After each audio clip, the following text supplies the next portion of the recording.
अस्सलाम वालेकुम dear students, I hope आप सब खैर खैरियत से होंगे। आज एक्टिव पैसिव वाला कल जो हमने एक लेक्चर स्टार्ट किया था उसे आज ज़रा कंटिन्यू करते हैं, आगे ले जाते हैं। एज़ यूजुअल कोई 1-2 मिनट वेट कर लेते हैं ताकि बाकी स्टूडेंट्स भी ऑनलाइन आ सके। उसके बाद फिर हम इसे ज़रा कंटिन्यू करेंगे।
तो चलिए लेक्चर जहाँ पे कल छोड़ा था वहीं से इसको रीस्टार्ट करते हैं।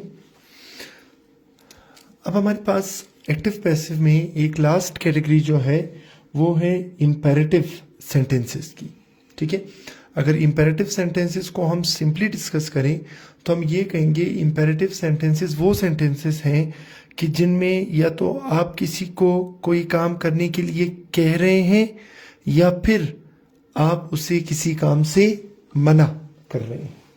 ठीक है, काम का कहना या काम से मना करना।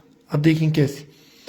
सपोज अगर मैं किसी को कहूंगा कि कोई काम करना है तो वो हमेशा वर्ब की फर्स्ट फॉर्म से स्टार्ट होगा, जैसे ओपन द डोर।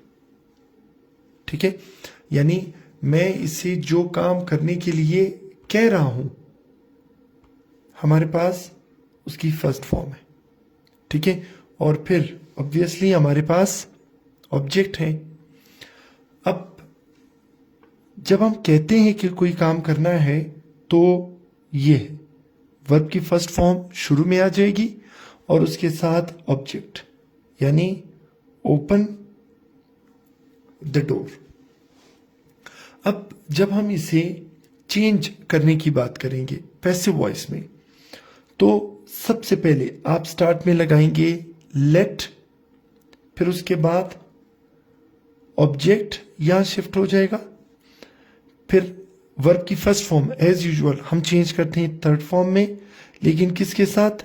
बी के साथ।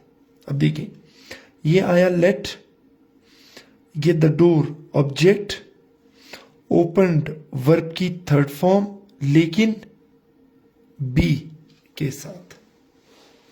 ठीक है, तो ये हमारे पास है एक्टिव वॉइस से पैसिव वॉइस में वो वाला सेंटेंस चेंज करना कि जो किस चीज में है, जो पॉजिटिव है, यानी आप किसी को कोई काम करने के लिए कह रहे हैं। अब देखिए सपोज अगर मैं किसी को कहूं कि राइट अ लेटर।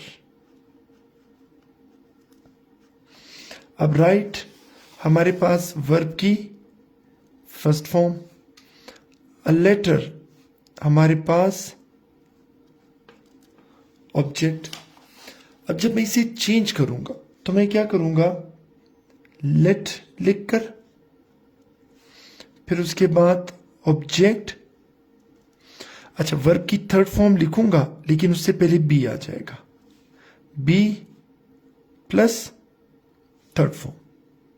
ठीक है, यानी अगर मैं इसे चेंज करूं तो ये हो जाएगा लेट ऑब्जेक्ट हमारे पास ए लेटर, फिर बी और राइट की थर्ड फॉर्म रिटन।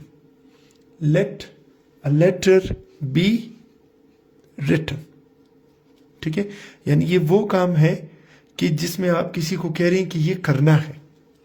अब फिर इसके बाद हमारे पास इंपेरेटिव सेंटेंस में एक और कैटेगरी होती है नेगेटिव वाली, यानी जिसमें हम किसी को मना करते हैं कोई काम करने से। अब देखें कैसे। जब हम मना करते हैं तो हम उसकी शुरू में लगाते हैं डू नॉट, फिर जिस काम से मना करते हैं उसकी फर्स्ट फॉर्म, और फिर उसके बाद ऑब्जेक्ट। यानी ये हमारे पास क्या आएगा, do not open the door. ये हमारे पास आ गया डू नॉट, ओपन आ गई वर्ब की फर्स्ट फॉर्म, और द डोर हमारे पास आ गया ऑब्जेक्ट। ठीक है, अब जब हम इसको पैसिव वॉइस में चेंज करेंगे तो ये दो तरह से चेंज हो सकता है। अब देखें, लेट के बाद नॉट, फिर ऑब्जेक्ट, फिर बी प्लस थर्ड फॉर्म। अब देखिए, लेट यहां पर भी था, यहां पर भी है, ऑब्जेक्ट यहां पर भी था, यहां पर भी है, बी यहां पर भी था, यहां पर भी है, थर्ड फॉर्म यहां पर भी थी और यहां पर भी है। फर्क सिर्फ क्या है, फर्क सिर्फ ये है चूंकि ये नेगेटिव है तो सिर्फ नॉट ऐड हो गया है। ठीक है, तो इसे देखिए, let not the door be opened, हमारे पास आ जाएगी वर्ब की थर्ड फॉर्म। ठीक है, अच्छा, अब इसके साथ जरा फर्दर कनेक्ट करके देखते हैं।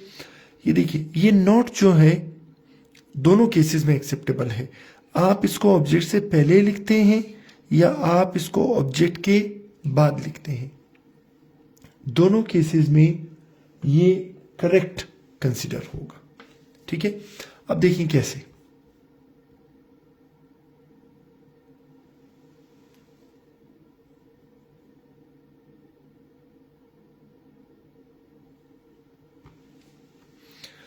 देखिए, लेट हमने लिखा, ठीक है, फिर उसके बाद ऑब्जेक्ट, फिर नॉट, बी और वर्ब की थर्ड फॉर्म। तो यह आ जाएगा लेट ऑब्जेक्ट नॉट बी और वर्ब की थर्ड फॉर्म। ठीक है, अब मैं आपको एक सेंटेंस देता हूं, आप जरा इसे चेंज करें। ये इसको मैं नेगेटिव में कन्वर्ट कर देता हूं, राइट लेटर को। तो ये हो जाएगा do not write a letter. Do not write a letter. ठीक है, ये हमारे पास सेंटेंस है। इसे जरा जल्दी से चेंज करके फिर कमेंट सेक्शन में मुझे बताएं कि इसका आंसर क्या हो सकता है। This one, do not write a letter.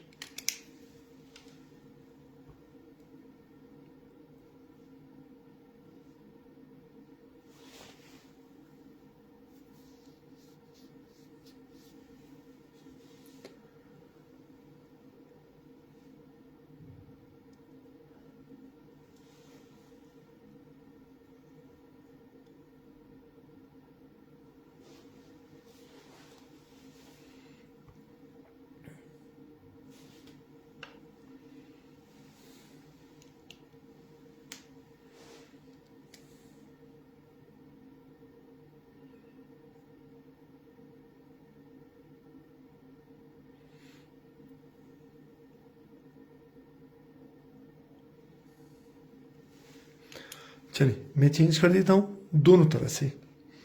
First one, late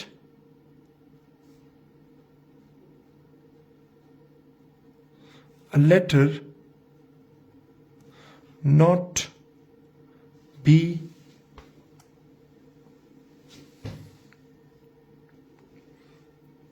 written. ठीक है, या फिर जिस तरह शाकिर और मुदस्सिर ने चेंज किया है, नोट को मैं पहले भी लिख सकता हूं. तो ये आ जाएगा let not a letter be written. Let not a letter be written. ठीक है, ये हमारे पास हो जाएंगे कौन से? इंपेरेटिव सेंटेंस के नेगेटिव पोर्शन की तरफ. चलिए अब जरा आगे चलते हैं और इसकी एक्सरसाइजेस को सॉल्व करते हैं.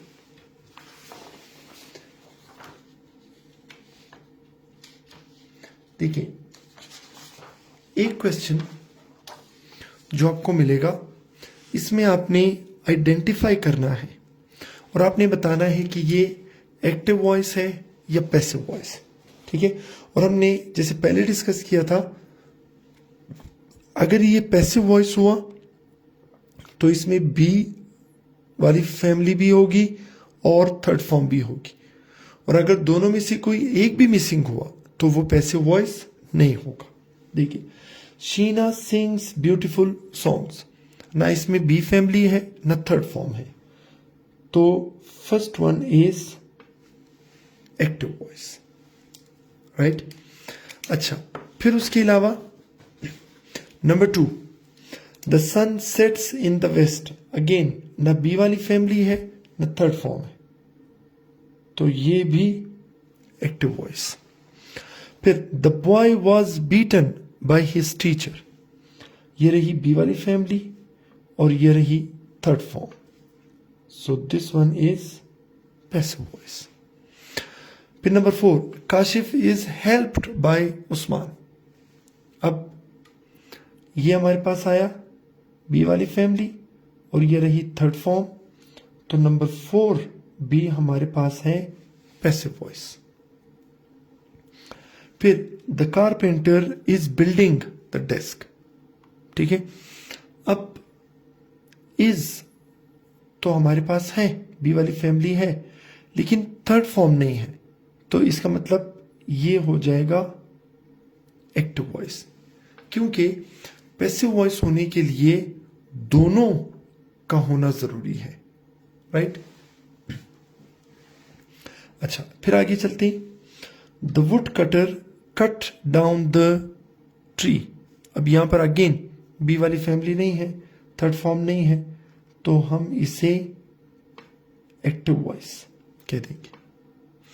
फिर उसके बाद नंबर 7 पे, the man dropped his bag, be वाली फैमिली नहीं है, थर्ड फॉर्म नहीं है, तो हम इसे कह देंगे एक्टिव वॉइस. अच्छा, फिर उसके बाद the bird was shot by the naughty boy, B वाली family, third form, number 8 is passive voice. Number 9, the dog was found by me, B वाली family, third form, passive voice. Natasha lost the money, अब यहां पर ना B वाली family है और ना ही थर्ड फॉर्म है, so it means active voice. The farmer will plough the field, ना बी वाली फैमिली है ना थर्ड फॉर्म है, active voice. The work will be finished, ये रही बी वाली फैमिली और ये थर्ड फॉर्म, पैसिव वॉइस. फिर उसके बाद the enemy has entered the war zone, हमारे पास थर्ड फॉर्म तो है लेकिन बी वाली फैमिली नहीं है, active voice. Who sang the song, ना बी वाली फैमिली है ना थर्ड फॉर्म है, active voice. The children broke the glass, न बी वाली फैमिली है न थर्ड फॉर्म है, तो ये भी हो जाएगा एक्टिव वॉइस, राइट। चलिए अब आगे बढ़ते हैं।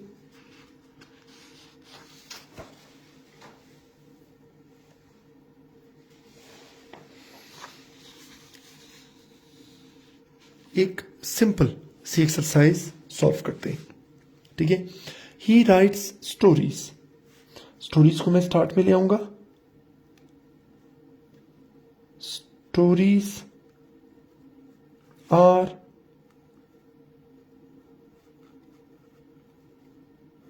रिटन, राइट्स फर्स्ट फॉर्म है, ये बन जाएगी थर्ड फॉर्म में, और इज एम आर से स्टोरीज के साथ क्या आ जाएगा, आर आ जाएगा, ठीक है। बाय हिम आगे आ जाएगा। A thief stole my purse, right, my purse को मैं स्टार्ट में ले आऊंगा। अब स्टोल वर्ब की सेकंड फॉर्म है, ये चेंज होगी थर्ड फॉर्म में, लेकिन इसके साथ वॉज या वर लगेगा, तो मैं लगा देता हूं माई पर्स वॉज, और स्टोल की थर्ड फॉर्म स्टोलन। अच्छा, फिर the police will arrest the robbers, the robbers को मैं स्टार्ट में ले आता हूं। द रॉबर्स, ठीक है। विल के बाद फर्स्ट फॉर्म है, तो मैं विल के बाद बी लगाकर थर्ड फॉर्म लगा दूंगा। The robbers will be arrested, ठीक है। They produce cars in this factory, cars को मैं स्टार्ट में ले आता हूं, तो यह आ जाएगा कार्स आर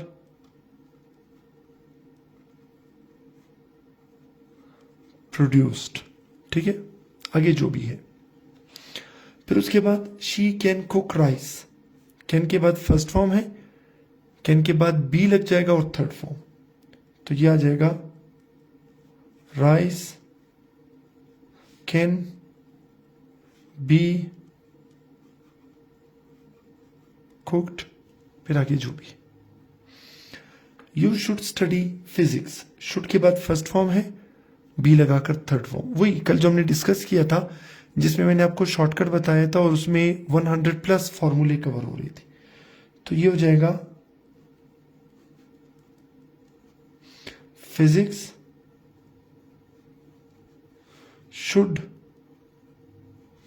बी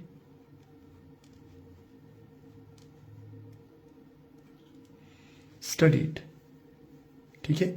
क्या चीज, फिजिक्स शुड बी स्टडीड। अच्छा, they have taken T, T को मैं स्टार्ट में ले आता हूं, और हमने पढ़ा था कि जब हैज हैव या हैड के साथ थर्ड फॉर्म आएगी तो हम उससे पहले बीन लगा देंगे, तो यह आ जाएगा T has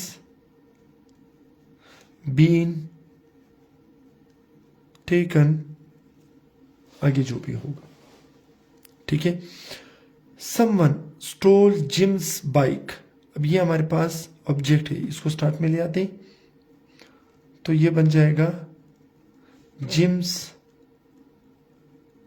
bike, stole third form में स्टोलन, लेकिन वॉज के साथ, वॉज क्या चीज, स्टोलन, ठीक है। अब इसकी एक बहुत इंपॉर्टेंट एक्सरसाइज की तरफ आते, ठीक है, एक्टिव पैसिव से रिलेटेड, जो हमारे पास कनेक्शंस होते हैं, ठीक है। चलिए अब जरा देखते जाए। The officers were discovered many discrepancies, ठीक है। ऑफिसर्स हमारे पास सब्जेक्ट है, मैनी डिस्क्रिपेंसीज यानी बहुत सारी खामियां, ये हमारे पास ऑब्जेक्ट है, राइट। तो अगर सब्जेक्ट पहले है ऑब्जेक्ट बाद में है, तो ये सेंटेंस होना चाहिए एक्टिव वॉइस का, और एक्टिव वॉइस में थर्ड फॉर्म तो आ सकती है, सेकंड फॉर्म आ सकती है, लेकिन बी वाली फैमिली के बगैर। तो करेक्शन क्या होगी? The officers discovered many discrepancies. ठीक है, अच्छा, फिर I know the man who had been invented electricity. ठीक है, अब वो मैन की बात कर रहा है, सब्जेक्ट, इलेक्ट्रिसिटी की बात कर रहा है, ऑब्जेक्ट। आप कहेंगे सर अगर सब्जेक्ट पहले आ रहा है तो ये तो एक्टिव वॉइस है, इसलिए आप बीन यूज नहीं करें। बीन तो हम तब यूज कर रहे थे जब ये पैसिव वॉइस था। ठीक है, तो ये जगह आई know the man who had invented electricity. अच्छा, फिर next one, she held a gun which was totally hidden in the suitcase. अब ये गन ऑब्जेक्ट है, वो कह रही कि गन छुपाई गई थी। बी वाली फैमिली तो मिल गई, थर्ड फॉर्म चाहिए, इसने फर्स्ट फॉर्म आईएनजी के साथ लिखी, हम इसको थर्ड फॉर्म बना देंगे तो ये क्या बन जाएगा? Hidden in the suitcase. अच्छा, फिर उसके बाद had the police not reached there on time the bank would have robbed। वो कह रही कि अगर पुलिस वक्त पर ना पहुंचती तो बैंक ने लूट लिया होता। आप कहेंगे सर बैंक लूटता नहीं है, बैंक लूट जाता है। तो बैंक हमारे पास ऑब्जेक्ट है, तो आप कहेंगे सर अगर ऑब्जेक्ट है तो द बैंक वुड हैव, अब यहां पर बी वाली फैमिली से बीन आ जाएगा, क्यों? हैव है, तो ये आ जाएगा the bank would have been robbed. Number 5, the soldier seriously injured during the cross fire and was rush to the hospital. Soldier जख्मी हुआ था और उसको हॉस्पिटल ले गए। तो जब सोल्जर जख्मी हुआ था तो वो तो होगा ऑब्जेक्ट, यानी पैसिव वॉइस का सेंटेंस है। तो अगर ये हमारे पास वर्ब की थर्ड फॉर्म है तो फिर आप कहेंगे सर बी वाली फैमिली मिसिंग, तो फिर हम क्या करेंगे? The soldier was seriously injured during the cross fire. अच्छा, फिर number 6, the police officers sent to the place of crime and every corner was thoroughly checked. ठीक है, पुलिस ऑफिसर्स को भेजा गया था। ठीक है, यानी जब इनको भेजा गया था तो ये तो ऑब्जेक्ट है, यानी पैसिव वॉइस है। तो अब क्या करेंगे? आप थर्ड फॉर्म से पहले बी वाली फैमिली लगा देंगे। The police officers were sent. ठीक है, अच्छा, फिर उसके बाद after the police officer was killed people were run here and there to save themselves। People were run नहीं, पीपल वर रनिंग। अच्छा, फिर next one, the staff shouted and the robber caught immediately by the people. लोगों ने पकड़ा, subject, robbers को पकड़ा, object, passive voice. Verb की third form तो है लेकिन बी वाली फैमिली की कमी है, तो यह आ जाएगा क्या? The robber was caught immediately. अच्छा, फिर उसके बाद next one, number 9, the taxi driver was accused the man for walking in the middle of the road. Taxi driver ने इल्जाम लगाया, सब्जेक्ट, किसके ऊपर? उस बंदे के ऊपर, ऑब्जेक्ट। तो आप कहेंगे सर अगर सब्जेक्ट शुरू में आ रहा है तो ये हमारे पास एक्टिव वॉइस है, तो जब एक्टिव वॉइस होगा तो हमें बी वाली फैमिली की जरूरत नहीं पड़ेगी। फिर by the time he arrived everybody had been left for the party. ठीक है, वो गिर के उसके आने से पहले एवरीबडी सब्जेक्ट है, पार्टी ऑब्जेक्ट है। तो अगर सब्जेक्ट शुरू में है तो ये एक्टिव वॉइस है। और आप कहेंगे सर अगर एक्टिव वॉइस है तो फिर बी वाली फैमिली को नहीं आना चाहिए। अच्छा, फिर उसके बाद द लेटर राइट्स मी। अब ऑब्जेक्ट पहले है, सब्जेक्ट बाद में है, तो राइट्स नहीं होगा। एक तो आ जाएगी बी वाली फैमिली से इज, और फिर राइट्स की थर्ड फॉर्म क्या चीज? रिटन। अच्छा, फिर उसके बाद let be the door opened. अब यहां हमारे पास सेंटेंस है कौन सा? Imperative sentence. तो let be the door opened नहीं होता, let the door be opened. ठीक है, अभी थोड़ी देर पहले हमने यही डिस्कस किया जब हम बात कर रही थी किस चीज के बारे में? इंपेरेटिव सेंटेंसेस के बारे में। अच्छा, इसको फर्दर लेके चलते। Let the boys be not beaten, यानी नॉट या तो बॉयज से पहले आ जाएगा या बॉयज के बाद। Late not the boys B beaten, या फिर late the boys not be beaten. ठीक है, बी बाद में आ जाएगा। फिर उसके बाद 14 the rest was took by me. Object, subject, object पहले आ रहा है तो पैसिव वॉइस। ठीक है, बी वाली फैमिली है, टुक सेकंड फॉर्म है, हमें बी वाली फैमिली के साथ थर्ड फॉर्म चाहिए होती, तो बनेगा क्या? The rest was taken by me. Last one, has he been written some stories. अब ये हमारे पास सब्जेक्ट है, स्टोरीज हमारे पास ऑब्जेक्ट, मतलब ये सेंटेंस एक्टिव वॉइस का है। तो जब ये सेंटेंस एक्टिव वॉइस का है तो बी वाली फैमिली की जरूरत नहीं है। ये बनेगा क्या? Has he written some stories. ठीक है, तो इसके साथ ही आज थोड़ा सा नेट का इशू आ रहा है, लेक्चर को हम यहीं पे वाइंड अप करते हैं। कल इंशाल्लाह एक नए पोर्शन के साथ दोबारा मिलेंगे। तब तक के लिए इजाजत दीजिए। अल्लाह हाफिज।